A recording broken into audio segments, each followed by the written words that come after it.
recording again, so I'm not going to post it just because, again, like with confidentiality and with his job, there might be some like issues there. So I'm not going to post it. So hopefully you guys enjoyed that. I think it went well. It's pretty cool to get a different perspective on our topics. So hopefully you guys had a good time and enjoyed that. Vincent, I don't know. Can anyone in the chat maybe help Vincent? He can't hear anything.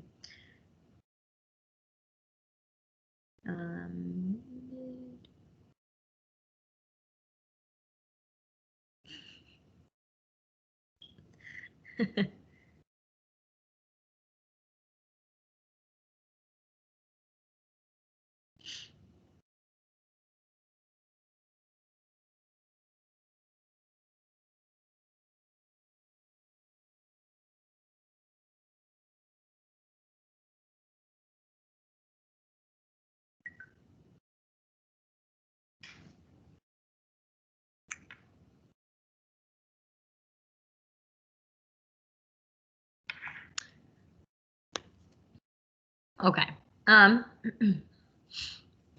So let me share my screen here.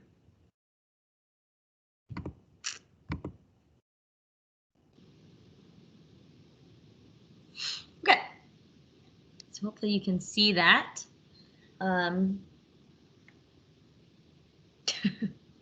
Just playing devil's advocate, are you, Landon? Okay. So I'm just going to look at this Justice for All. Hopefully you guys have all read this already because you were supposed to this morning. And you'll see items and questions from this reading on your test review. Right, so we just go on to about what the Bible says about poverty and about riches. We know that God doesn't want us to place our value on our material possessions and on money, and that's why we are supposed to be so willing to give to people who are in need. Right, so when it says, is poverty always bad? We talk about poverty not being a bad thing, right? So we talked about the two different forms of poverty. Remember, we did relative poverty and absolute, and relative poverty is not a bad thing, right? So I would say a lot of us probably live in relative poverty. So that just means not living in excess, right? So you don't need, like I said, it's not necessarily a bad thing. It's just being able to not take things for granted, basically, and appreciate the things that you do have because you don't have them, readily available at all times in an excessive amount. Your relatives are not. I don't know if they are. Maybe they are. I don't think the relatives are involved. That was good. I liked that. So basically, I like here when it says Christians take the gospel seriously again and again. There is a deliberate, voluntary renunciation of material wealth. So many wish to be able to serve God with a free heart. So basically, if you want to follow Jesus, you must be poor in God's sight. So that just basically means to be detached from possessions. So nothing, no material possessions, no money, nothing has priority over. It says love for God, or if you don't believe in God, or if you're questioning it, then just love in general, I would say, and love for your neighbors, for people. And then when prosperity is not always good, obviously, if you're living in excess, wealth can lead to a spiritual self-satisfaction, but it can also lead to arrogance, right? So unlike the poor person, the rich person is often tempted to attribute his fortunate circumstances to his own accomplishments, which leads to greed and hard-heartedness. So a lot of times people who feel or who are arrogant and feel that they have all this wealth because of how hard they worked and all their own accomplishments, they're less likely to share it, if that makes sense, right? Whereas like someone who you might have it where like in the TED Talk we watched, where they were given $5 and then they said, okay, go spend, or $20 even, say, could go spend this on someone, because it's not something that we felt like that we earned, and you know, when you're not an arrogant person, you are more likely to be okay with the idea of giving that away. Right? So prosperity in excess can be a bad thing, because if you fixate on material things, then you lose sight of what's important. So then we go through basically and we talk about spiritual works, the works of mercy, right? So there's different categories. You have your spiritual works, which include counseling the doubtful, counseling the sorrowful, so on and so forth. And then you have your corporal works. So those are the things that you can do in your community.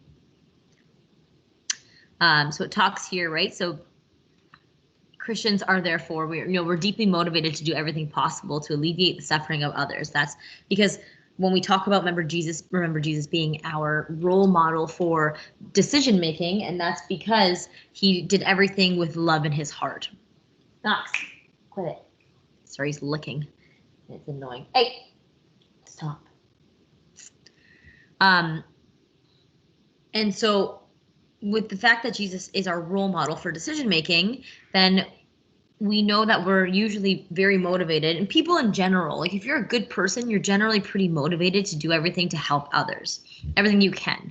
Like if you're in a position where you can help someone or walk away, if you're a good person, you're more likely just to help them. That's just the way things work.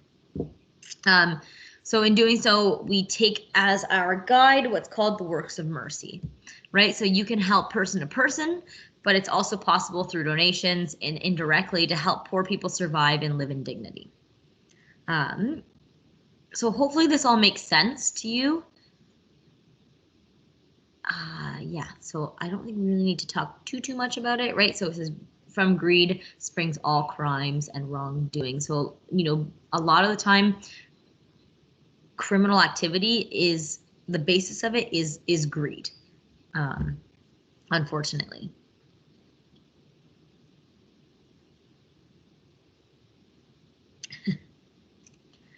I would not say putting a penny, considering we don't even use pennies anymore, in the Ronald McDonald box every time you go through the drive-through and purchase a meal is really considered giving. Like, it's a little bit. Oh, awesome, Vincent, I'm glad you can hear now. However, we can do better. All right, so I just wanted to touch on that. So what about instead of purchasing 3 meals a day, you purchase 2 and then donate the amount equivalent to your 3rd meal? And then, maybe go buy some fresh produce. Okay, so like I said, I wanted to just go over that to make sure that everybody has a good understanding. If you have any questions about that article, let me know. And then what I wanted to do now is go over, I'm going to open it actually in the PDF version just because it's easier. I want to go over this justice scrapbook assignment with you guys just to make sure that there's no confusion as to what you guys are supposed to do. So basically you're making a, quote unquote scrapbook. So what you're doing is you are to choose 2 of the biblical passages. They all have to deal with a teaching about justice. So you're going to read through them. Like I said, some are very short. Like this is Deuteronomy chapter 10, just 1 line, line 18. This one is also just 1 line, 1 line, 1 line. But you have others that are, a bit longer. So you've got this one that is quite a bit longer, and then this one's quite a bit longer, and the rest are right around the same length. Like they're not very long by any means. I would definitely go through and read as many as you can, just that way you can make sure you've chosen the 2 that you like the most. So what you're doing is you're going to read through these. You're going to pick 2. So you can use the Bible Gateway website in order to read them. So you need to then read it, make sure you fully understand it, whether that be needing to Google what it means, however it helps you to understand it, just make sure you get there. And then for each of the passages, you're going to summarize what the central, teaching might be. So what is the idea? What's the takeaway message about justice from in that reading? So that will be like that'll only be 2 to 3 sentences. Like it's not going to be very long. And then your next, two sentences are just going to be how you can use that teaching or that takeaway message in your life, basically. Like, what can you do? So maybe the passage is about Jesus feeding the hungry. So you can use that and say, okay, like this is about, caring for or giving to people who don't have enough money to buy their own meals or don't have means of getting their own meals. And so what can you do as a young person? So when you're the takeaway message is about how we need to help people who can't, nourish themselves. You can say, what I can do as a young person in today's world is donate to food banks or maybe volunteer my time at a food bank, things like that. So you're going to write your responses to each passage on a separate page. So you're going to have, like, say you chose John chapter 13, lines 12 through 17. You're going to have all of your summarizing and your writing for that passage on one page. And then you're going to have a separate page for your next passage. Okay, so you're also going to have a title page. And so you will have 3 pages total. All right, so 1 page each dedicated to your passage. So you'll have 2 and then your title page. So your second step is you're going to find a current newspaper or magazine article. Newspaper is going to be the easiest and they're also the shortest. That connects to the teachings of justice seen in your passages. So like I said, for example, maybe your passage is about Jesus feeding the hungry or eliminating hunger. You might find a newspaper article about, like I said, a food bank or maybe a food drive or something like that. But I did write here that you can also find a counter example, which might be a little bit more difficult, but if you're looking for that challenge, a counter example is like the opposite of what the passage is teaching about. On the title page, Xavier, it should just basically say, like, your title, like Justice Scrapbook, Why Act Justly, and then you can throw some pictures on it. Like, try and get it creative, as creative with it as possible, just like within reason. Like, I don't want you guys to stress about your title page and spend, copious amounts of hours on it. So like throw some pictures on there, make sure your title looks kind of cool, and then go from there. So what you're going to do is you're going to find your article, and then I want you to briefly summarize the plot of the article. So their news articles are very short. Yes, Molly, you're going to find 2 news articles, so 1 for each of the passages, right? Because you might have one passage on, say, feeding the hungry, and then you might have one on, giving money to the poor. So you'll have 2 different areas of justice or 2 different teachings of justice. So you'll have 2 different articles. You're welcome. So you're going to summarize the plot. News articles are fairly short. You can just Google like different newspapers. Like you can do like the Simcoe Reformer. You can do like, I don't know, there's a bunch of, like, every town has its own newspaper, basically. The Brantford Expositor, you can do the Toronto Star if you want to like branch out. The Toronto Star will have more options for you. Things like that, the Hamilton Expositor. So only 1 article per passage. So you're only going to have 2 passages and then 2 articles. So briefly summarize the plot of the news article. Like I said, they're not very long, so that should literally take you 2 sentences. Maybe you can even do it in 1. In your own words, summarize what happens in the article, what's it about. And then your next couple sentences are going to describe how this article connects to the Bible's passage and its teaching on justice. Haley, you're going to have Friday to work on your CCA. So focus on getting this done first, and then Friday you'll have to work on your CCA. No, Landon, you cannot. You're welcome, Haley. And so last step basically is going to be reviewing your scrapbook and make sure that you have everything you need. And basically, aside from your title page, each of your pages for your scrapbook should include, I was gonna say, I wrote the Bible passage originally, but I don't need you to copy and paste the actual passage, just write where to find it. Like, so you can literally just include that it's John chapter 3, lines 1 through 7, for example. And then a brief summary, like I said, of the passage / what the main message of the passage is about justice, and then explanation of how it can relate to the life of a modern teenager. And then your summary of your article and how it connects to the Bible passage and its teaching on justice. So not a whole lot included.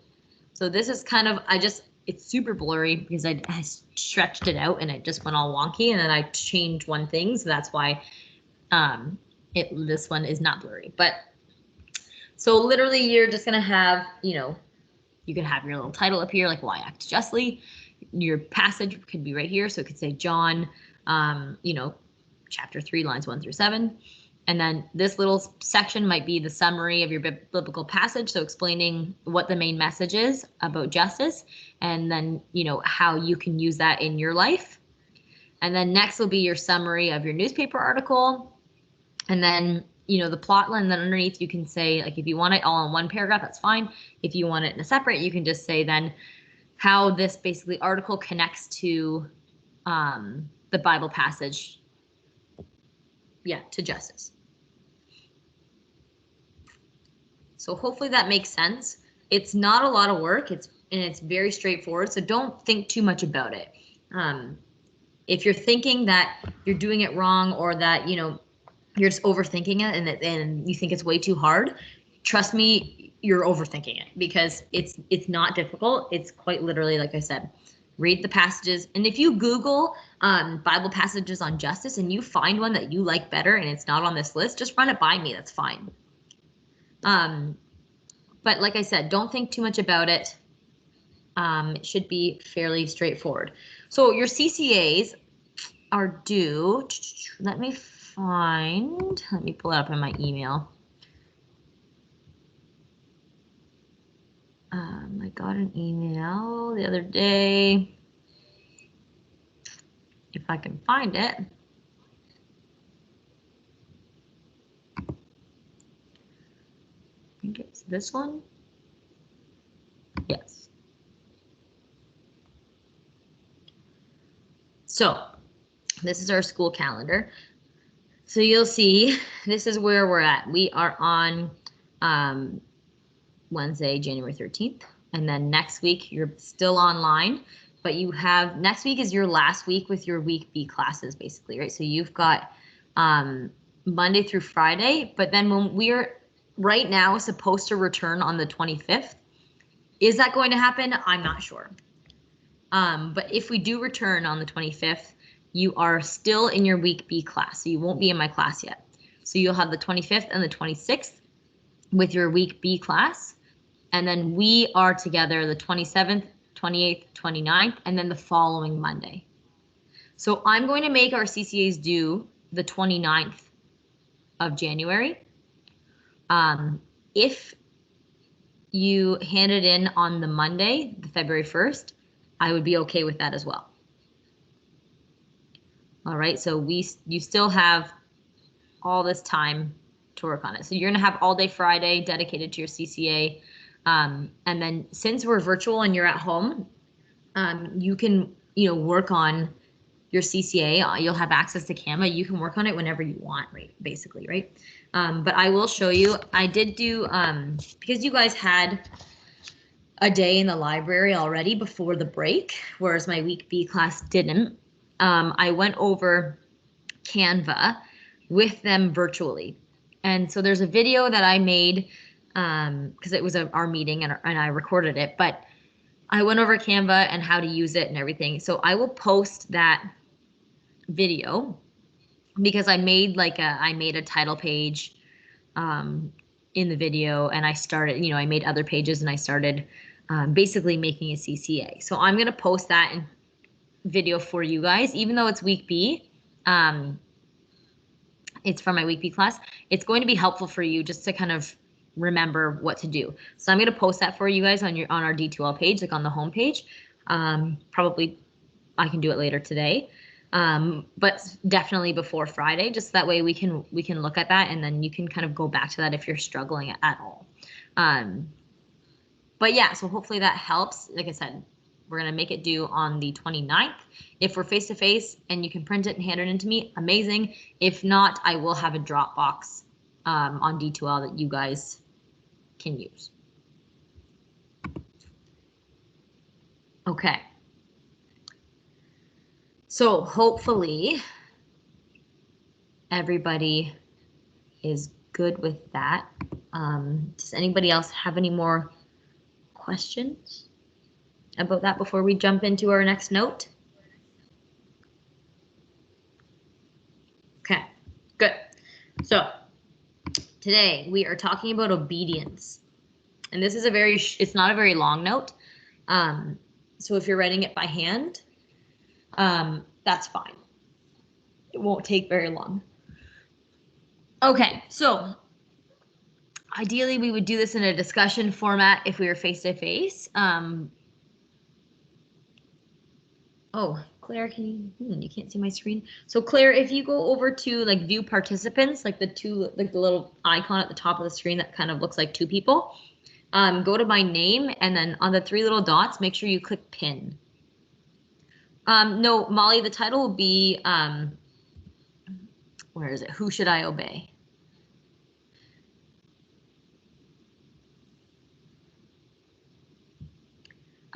So you'll see the title on the next slide, but this is, like I said, if we were face to face, we would be doing like a discussion about this. Basically, when you hear the word obey, what do you think? So I'm just going to ask you guys that and then type your responses in the chat really quick. Just like think about when you hear the word obey, what comes to mind?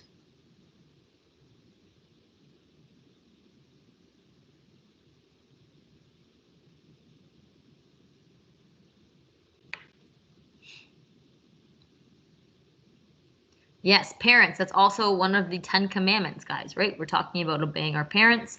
God instructs us to do just that. Yeah, so to obey definitely means like to listen. Yes, a dog. A dog. Usually when we use the word obey, we talk about pets, right? So like a pet obeying you. So who else are we supposed to obey or be obedient to? So think about like maybe our meeting number 1 today.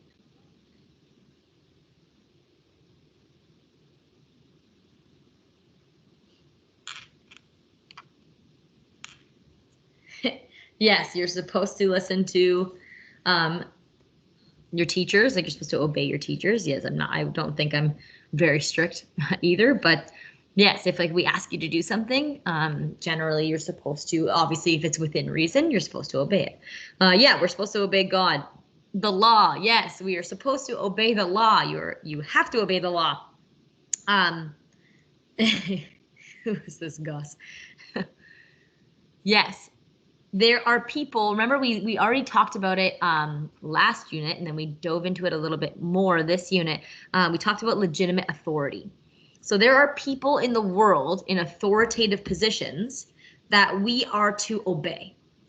Okay, so we're going to talk about that in this note a little bit more too. So there are people who are in authority positions that are, more powerful than we are, and we are supposed to obey them. So that is also within reason, right? So legitimate authority. So authority is legitimate as long as it is not someone, abusing their power position or someone who's like on a power trip and, asking you to do things maybe that lessen or, harm your human dignity just because they can. It's like, that's not fair.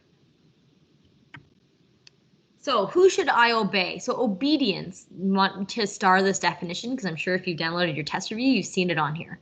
Obedience is the discipline that keeps us from acting as if we are the center of the universe. So obviously it's not our way or the highway, right? Like the world does not revolve around us, even though, like I've said from day one, humans by nature are narcissistic creatures, right? We just, we put ourselves first. And that's, like I said, it's just an instinctual thing that we do. However, we have the ability to rationalize and we have free choice and free will. So we can put others before ourselves, even if our first natural instinct is to think about us.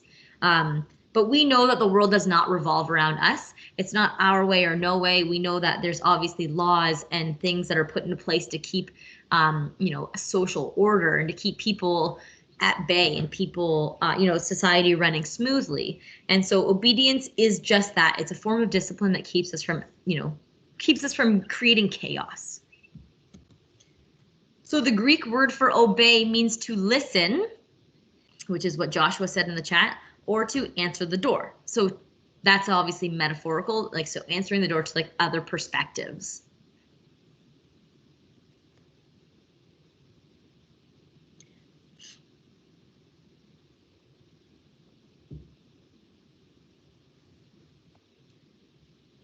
And then last, human society requires that some of its people be given legitimate authority, so positions of power, to work and care for the good of all. So for example, like police officers, judges, people in the justice system, teachers, your parents, there's different people in society, business owners, right? So if you go into a business, a place of business, obviously the owner of that business or the manager of that business, they are going to have legitimate authority, over you in that moment. Fast food employees. You don't want to mess with the restaurant workers or food service workers because they cook your food.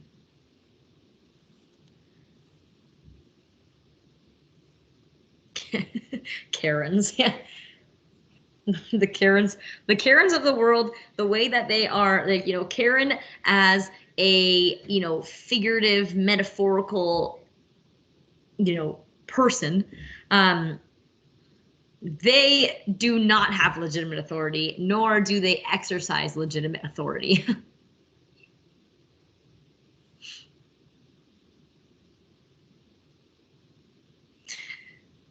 Isn't it though? So if you're writing this by hand, I'll give you some time to write this slide. And then if you can, just give me a thumbs up or something in the chat so I can know that we're good to move on.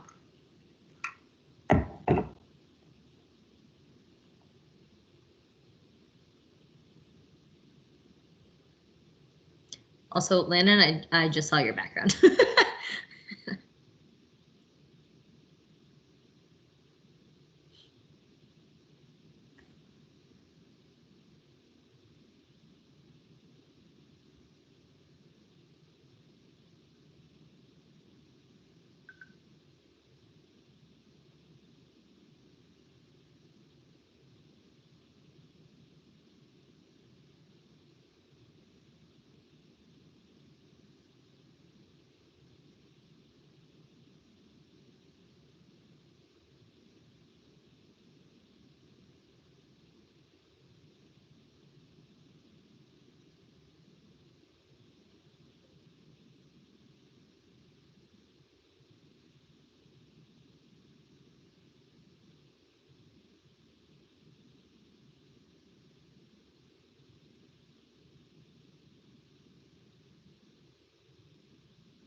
All right, let me know if you're good to move on yet.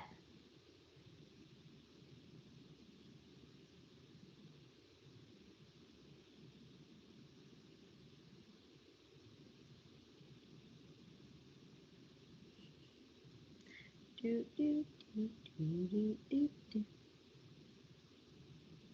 the start of the Jeopardy music, in case anybody was wondering.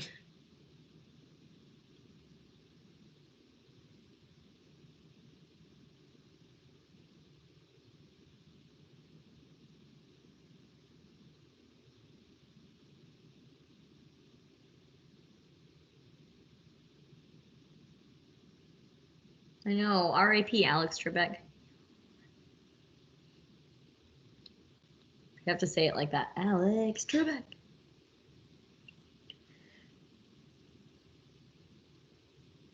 Because you guys can't see the chat when I do these recordings and then post them. Some of the stuff is probably just makes no sense.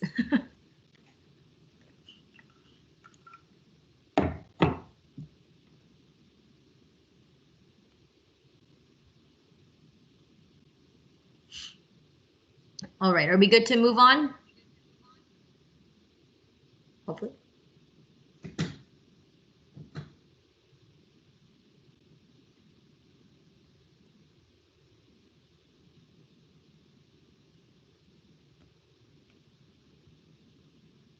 Claire's good. Anybody else writing it by hand?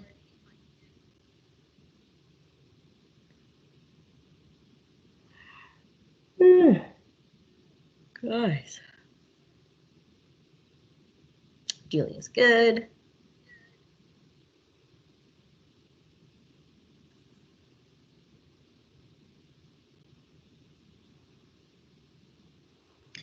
Megan.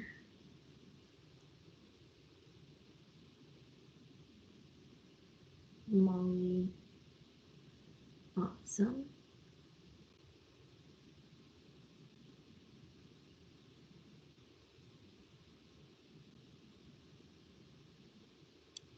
Decimus and Aaliyah. I know you guys usually are writing them by hand as well. Are you good?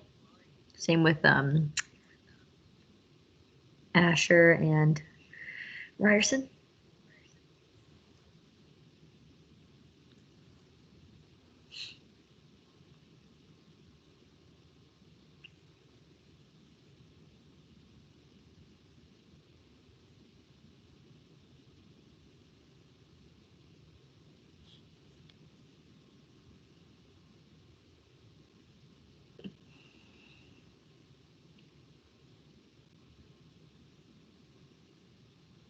Okay, hopefully we're good to go.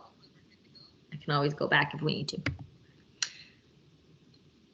All right, so why do we obey? So there's different stages of moral development as to, for this reason. So stage one is obeying means avoiding punishment. So one of the reasons why we decide to obey is because if we don't obey, then we know we're going to face a punishment of some sort.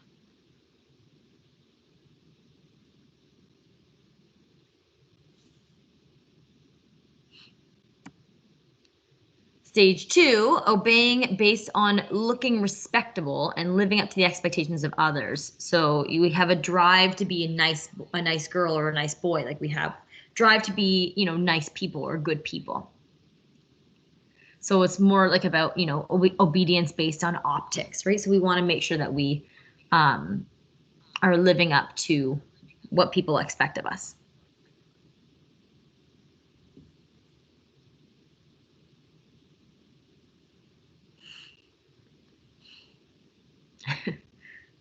We know you and Xavier are good people.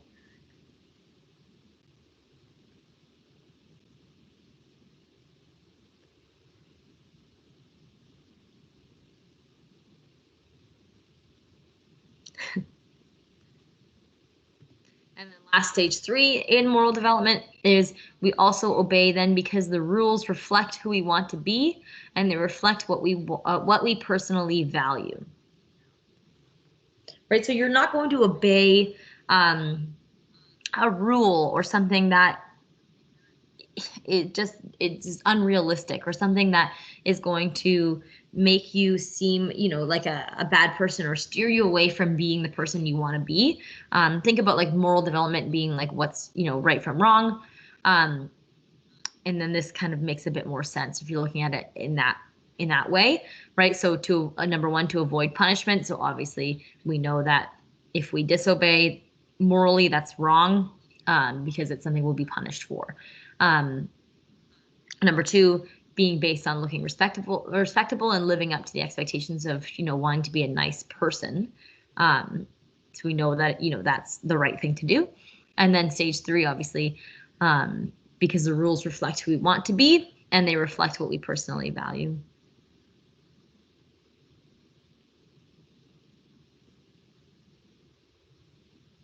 No problem, Noah.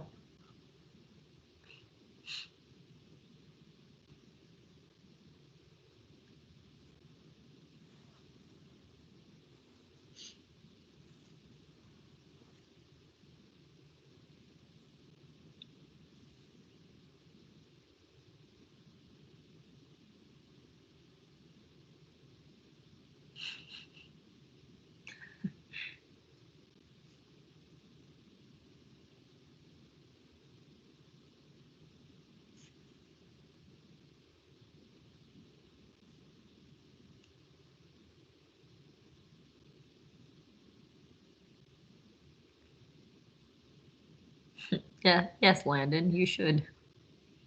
The relative poverty pun killed me.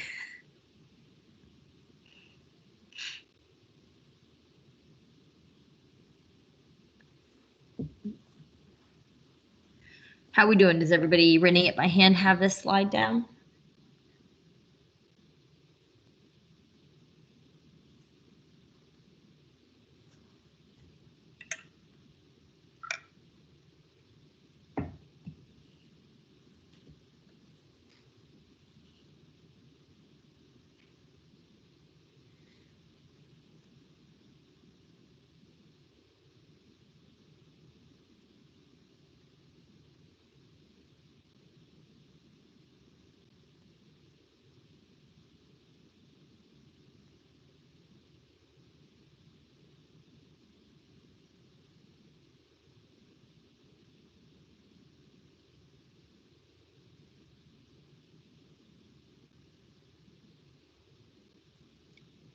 Molly's good. Megan's good.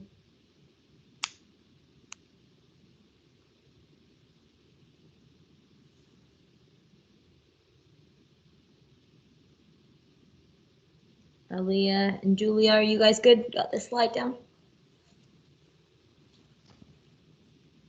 Ooh, I'm cold.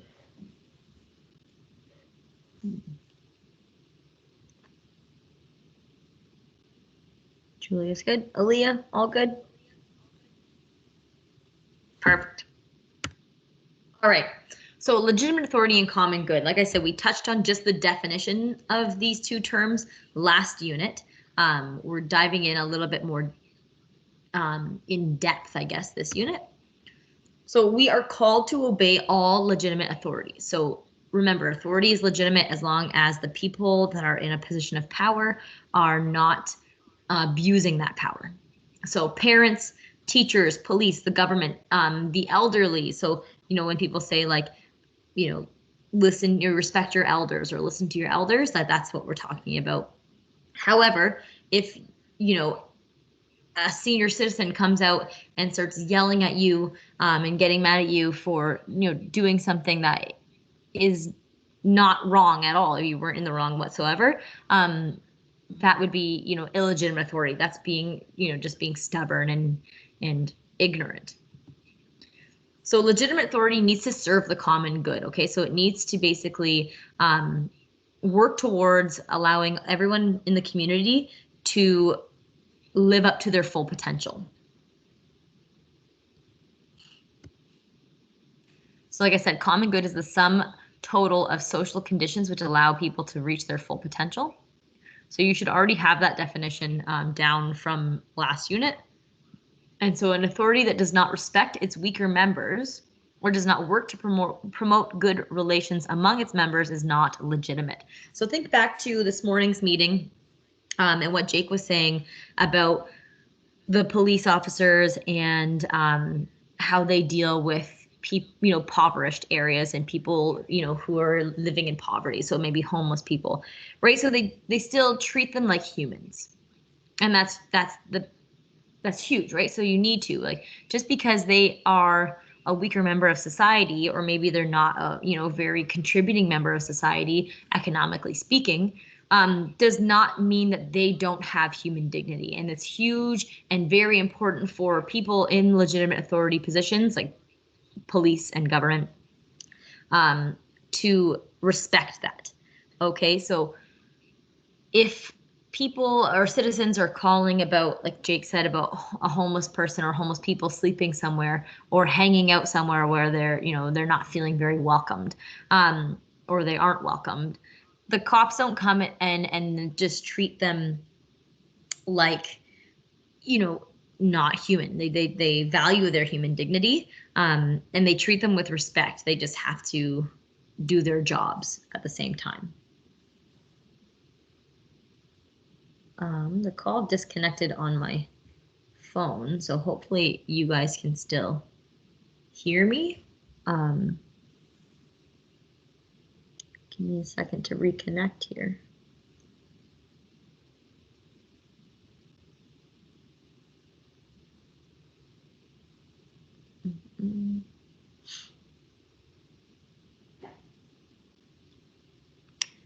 see if this works. I don't know why it disconnected on my phone. But either way, like I was saying, authority needs to respect its weaker members and as well as promote social, good relations among its members. So also it needs, cops need to encourage the public to be more open and be more accepting of the weaker members and show that they need help and they're human too.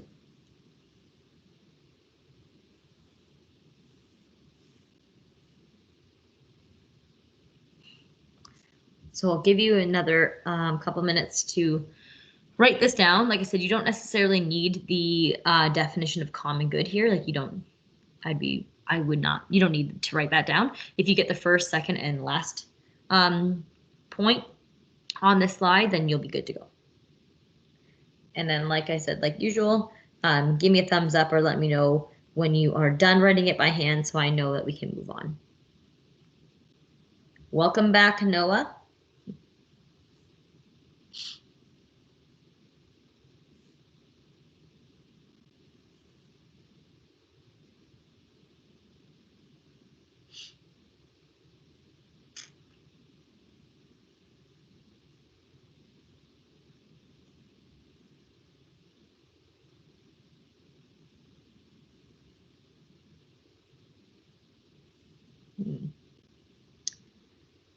Good.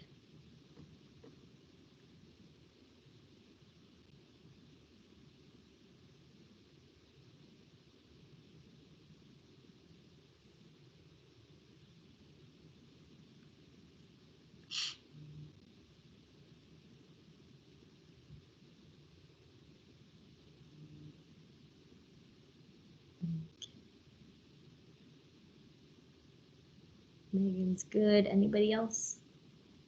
Yeah, I don't know why it won't let me reconnect to the meeting on my phone, so I'll just keep the chat open. Haley's good, Megan's good, Claire's good, Julia, Halia, Molly. I think you guys are the only other ones, right?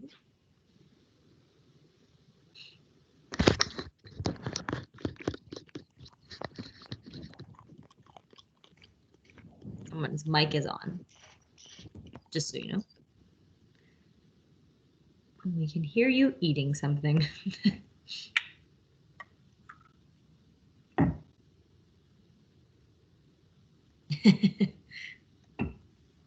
That's okay. All right, Julia, Analia, are you guys good to move on?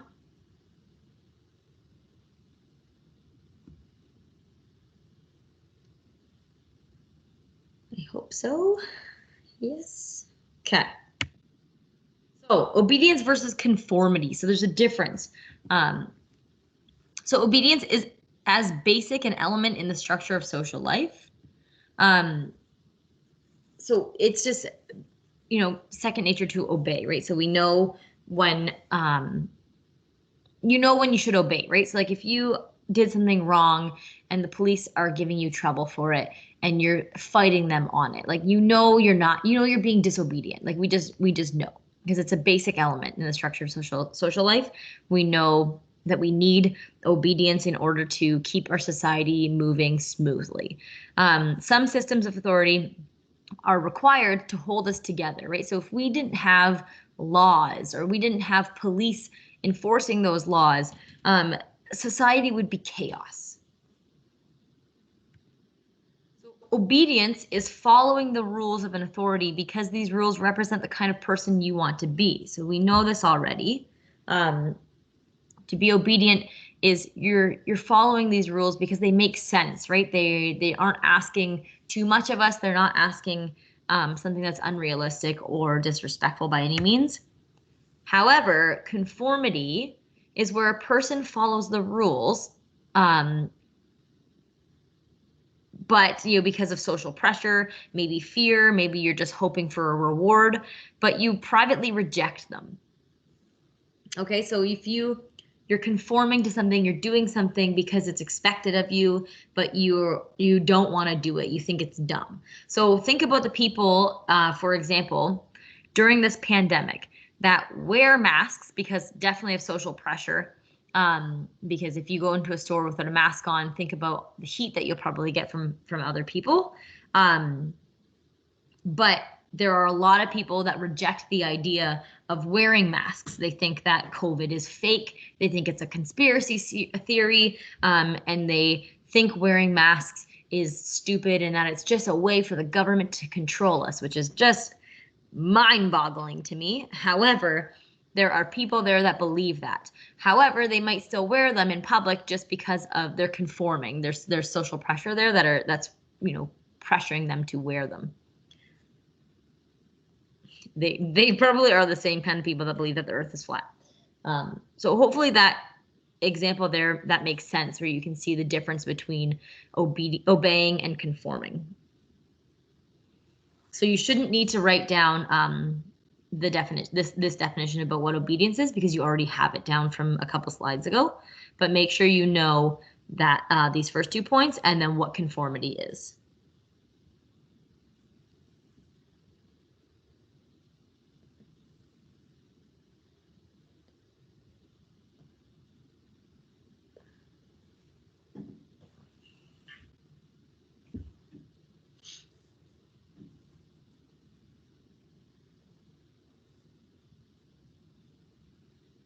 That is a new thing, Landon. I've not heard people like that. There's people that believe that Canada doesn't exist. But there are a lot of people that believe that the Holocaust is made up. The Holocaust didn't happen. There's a lot of people that believe that. Not a lot, I would say, but there are people, I should say, that believe that it didn't happen. And again, like,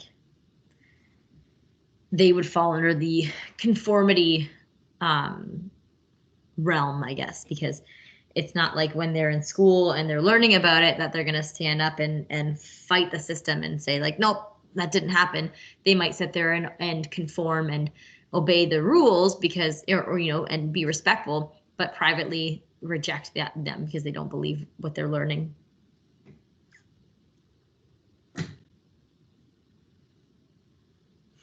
Ew, maple syrup is not flavored milk. I feel like maple syrup flavored milk would be gross.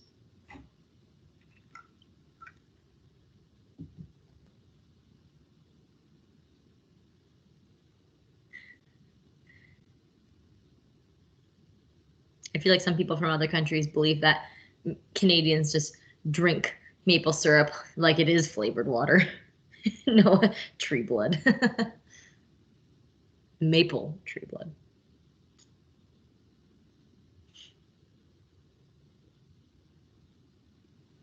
I mean, maple syrup is pretty delicious, but I definitely don't think I could drink it.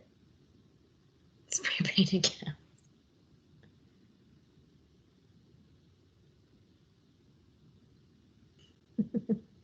116 cups a day keeps the doctor away.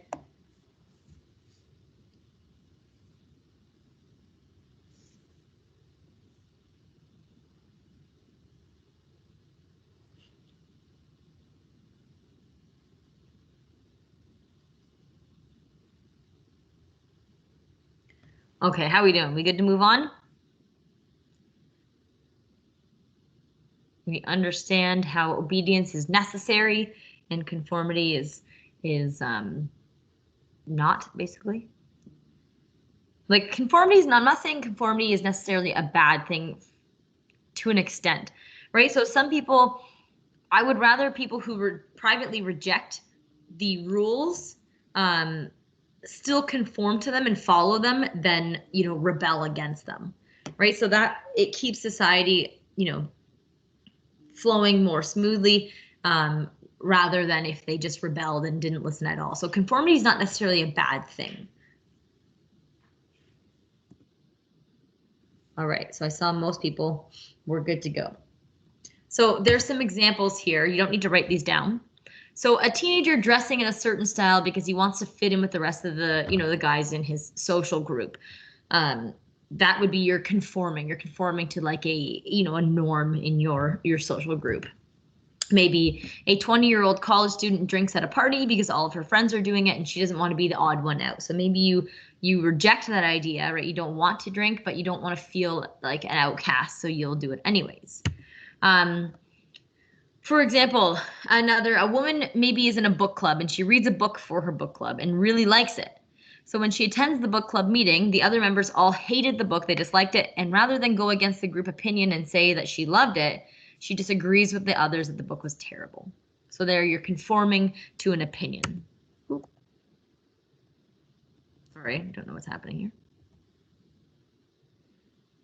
So a student is unsure about the answer to a particular question posed by the teacher. When another student in the class provides an answer, the confused student concurs with the answer, believing that the other student is smarter and better informed. So another thing is conforming is like, if I go over a lesson and I usually ask you guys, does that make sense? Do you have any questions? And if nobody has questions, but maybe there's one or two, maybe more of you that are secretly lost and you're like, I didn't get that at all. So obviously maybe in a topic like religion, it might not be, as common, but like say something like math or science, you might have like be totally lost and not understand it whatsoever and want to ask, like, I'm lost, I have no idea what you just went over.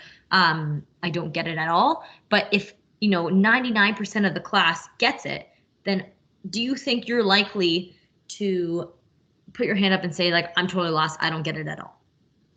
Probably not, right? Because there's social pressure there, there's fear. And so you would just conform and say, like, nope, I get it. And then that in turn doesn't help you. So like I can say, like, conformity isn't necessarily always a bad thing. Like I said, when it comes to people who are against like wearing masks, it's not a bad thing. Conforming can be a good thing. But when it comes to like, oftentimes people conform and it just harms yourself. Like these examples, these are all examples where conforming to whatever social norm it is going on harmed them, whether it be internally, maybe physically. It's just something that affects you personally. So here's an example of possible conformity. Okay, so you see Hitler. This is obviously a picture from World War II. And then you can see all these young children that are, lifting their arms, hailing him. So there are some that are not. And you can even see in some of their faces, like some of them, like this kid here, maybe even this one and this one, like they look unsure. So it's very possible that some of these kids, like they obviously had the same instincts and same kind of thought processes developmentally as you guys did. But, they may be able to think like, they may not be buying it kind of thing. If you saw Jojo Rabbit, if you saw that movie, it's fantastic. But in Jojo Rabbit, like he ends up meeting, like when he's little, he's a mini Nazi, like a little Nazi in training, basically. And they teach them all these horrible things about the Jewish people and say like that they're like just these horrible, horrible creatures. And most of them have never met a Jewish person before, especially when you're this little. So when Jojo ends up meeting a Jewish girl, he starts to realize like she's not at all like what they've been teaching us. And so he doesn't want to, he's starting to, secretly and privately reject the notion that Jewish people are bad and that they, need to be, killed.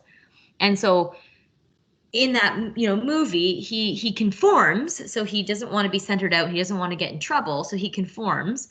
However, he's privately rejecting the notion and the idea that Jewish people are bad. So this would be a very good example. Like they would obviously have the same sort of instincts and thought processes as you. Maybe obviously being that little, like their minds are more apt to be molded to believing whatever, people in positions of authority, these guys here, I'll tell them. However, they might not agree with it, but they will conform so that way they, either don't get killed or don't put their family at risk, or don't get harmed. So I hope that makes sense. So here's a quote that I want you guys to have in your notes, basically. So obeying only yourself is a formula for both isolation as well as anarchy. So basically, if you think it's your way or the highway and you don't budge on that, you're not open-minded at all, you're not into compromise, you're not into hearing people out or listening, to or obeying the rules for the right reasons, it says it will lead to isolation, meaning that you'll be standing alone in that motion, right? Like people don't generally think that way. So you will be very isolated in that moment, but as well as anarchy. So once you realize how alone you are in that thought process and in that mindset, that is something that will feed the need to rebel. So something that's basically what that means. Basically thinking that you are closed-minded and it's your way or no way, and you only obey what you think is right and what you decide. That is a recipe for isolation and anarchy. So make sure you have that quote in your notes. And then I'm just going to explain, because the next slide is explaining what you are to do this afternoon. Again, it should not take you long at all. But let me explain it, and then I will end our meeting. So I'll give you a second just to jot this sentence down.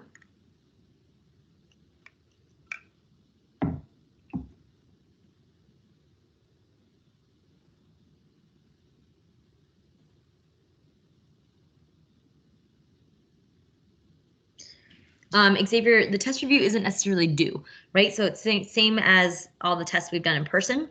You can do the review, and then, like I said, it's basically a foolproof cheat sheet for your test. And then your test will be, I'm going to make it online, and it'll open Friday morning, and it'll be open until Sunday morning. So you'll have a 48-hour window to write it. However, like I said, make sure you only start the test when you're ready, because it's not like you have 48 hours to write it from start to finish. You get a 2-hour time limit when you hit that start button. So make sure you're fully ready to write it. Okay, so what you're going to do this afternoon, like I said, it will not take you very long, but this will close on Friday evening, so you don't have to do it if you want to work on your scrapbook or work on your review. Just figure out your time management, what works best for you. So what you're going to do is you're going to choose one of the following scenarios and then answer the 2 questions that are about to show up in a discussion post. So your post must be at least 150 words in length, which is not that long, guys. So then you have to respond to at least 2 of your classmates' posts. So you won't be able to read your classmates' posts until you've posted your original post, right? So until you've posted your post that answers the 2 questions about whatever scenario you choose, then you'll be able to see your classmates' posts and you can read them and respond to 2 of them. So the questions are, what is being valued by the expectation of the parent? And should they obey, why or why not? So there's a whole bunch of different, there's 5 different scenarios. For example, Claire's parents are divorced. Her father has beaten up her mother several times, but had never touched Claire. The father has invited Claire out for dinner. They haven't seen each other in 6 months. Although Claire hates how her father treated her mother, she misses him and would like to see him. Claire's mother refuses to allow her to go out to dinner with him. So given that scenario, say you choose this, you need to answer the questions. What is being valued by the expectation of the parent? So obviously we're talking about the expectation of her mother and what's being valued there. And then should Claire obey? Why or why not? So you're going to answer those 2 questions. In your response, like I said, it needs to be at least 150 words.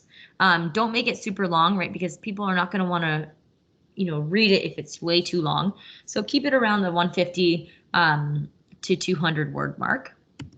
And so then you've got a bunch of different ones. There's one about Teresa studying piano, Jacob being a champion high jumper, Doug and Aisha becoming friends at school, but wanting them to date, Ted moving here recently and being invited to a party. So there's different scenarios that you can read through. There's 5. So I'm going to show you. You can get to the discussion right here, but there is a rubric that I want you guys to look over when it comes to your discussion. So it talks about punctuality. So obviously you have to make sure you have your post and your responses done by Friday evening. The quality of your posting. So 4 points, think about level 4. So your initial post, like your post, reveals a solid understanding of the aspects of the tasks. It uses, relevant information, and it is at least 150 words. And then your responses are, you respond to at least 2 other students, their initial posting, and you demonstrate an analysis. Someone's mic's on. Demonstrate an analysis of others' posts, extending meaningful discussion by building on previous posts. And then obviously language and grammar, watch for your spelling and your grammar errors. So I did say on the homepage here, kind of the requirements for your discussion.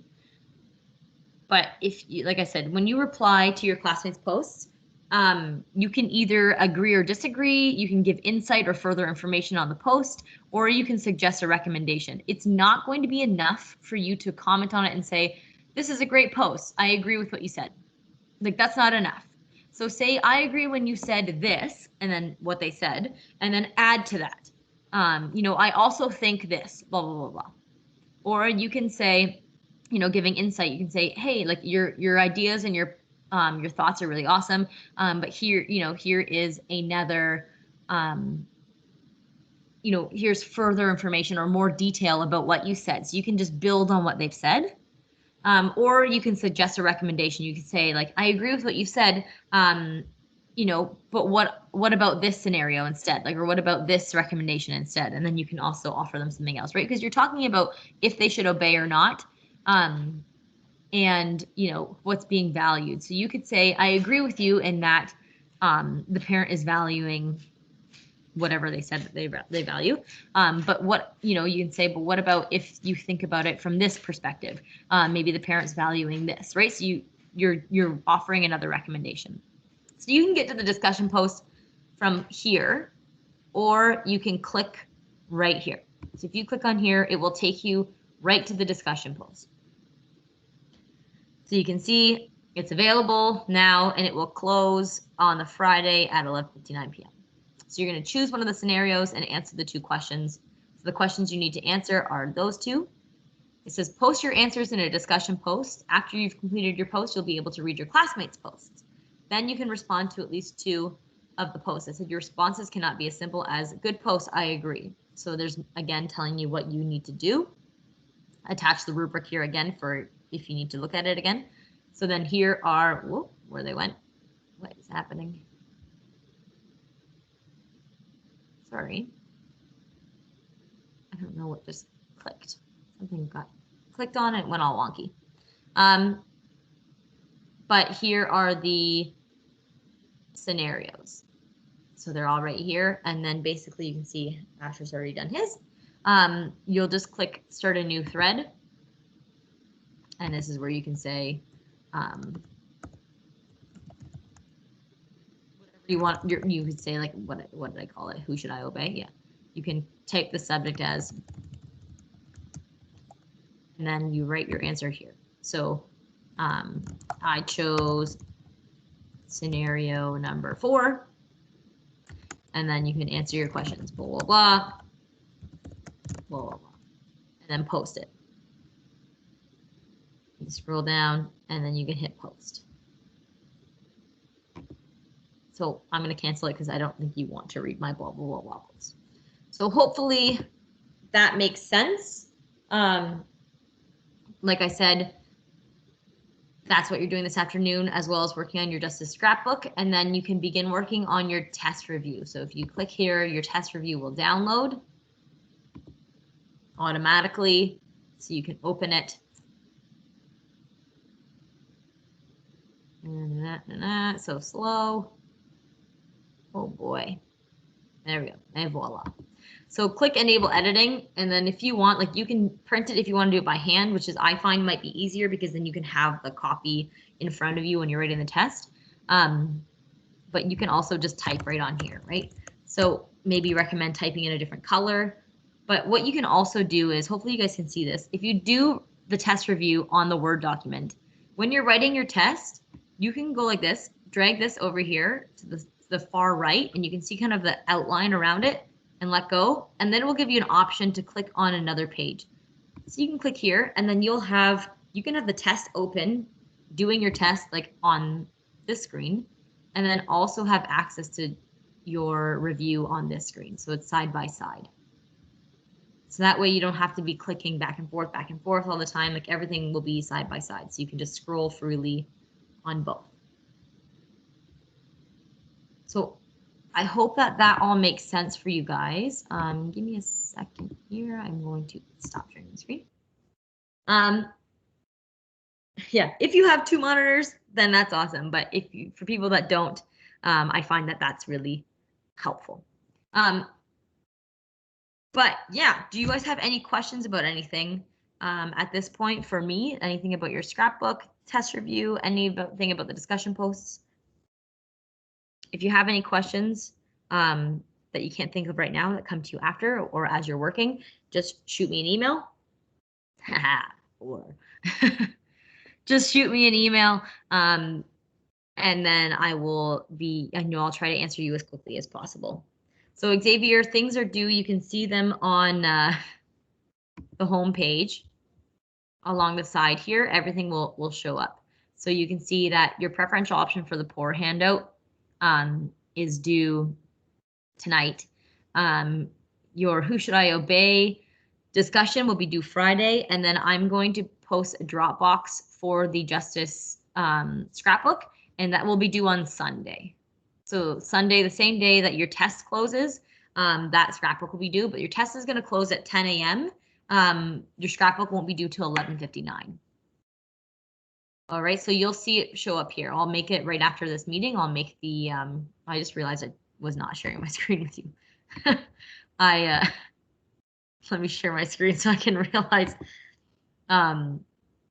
Sorry guys, I was not sharing my screen. I didn't realize it at all. So up here is where you'll see like the things that are due, right? So you can see that the preferential option for the poor handout is due tonight at 11:59. The discussion post is due by the Friday at 11:59, and like I said, I'm going to make the Dropbox for the Justice scrapbook, and it will be due on the Sunday at 11:59. And you'll also see up here once I make your test online, it will show you your test starting on Friday morning and being available till Sunday morning. So you should, be good to go. Okay, so hopefully, does anybody have any more questions for me? Everybody's good? Okay, sorry that went a little bit longer than expected.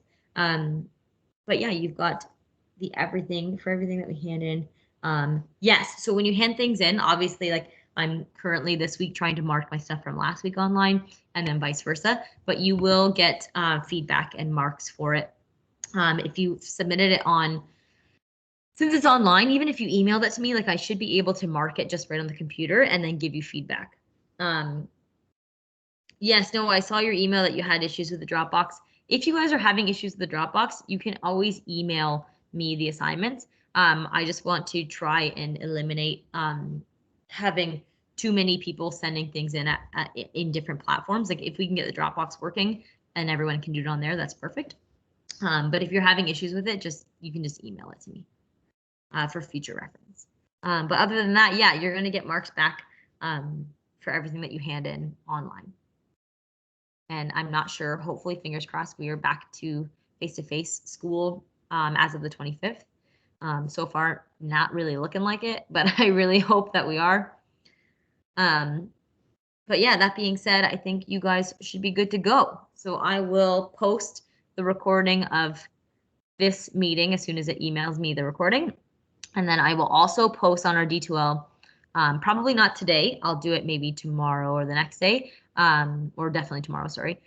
The video, like recording of my meeting that goes over Canva, and I made like an example cover page and like a couple more pages in a CCA format, so like on Canva, so you can see that and use that for future reference. But other than that, you guys are good to go. So thank you again for this morning and for being so awesome and asking your questions were really great. And so then, yeah, email me if you have any questions about what you're working on. And I will see you tomorrow morning. Okay. Goodbye, my friends. Have a good afternoon.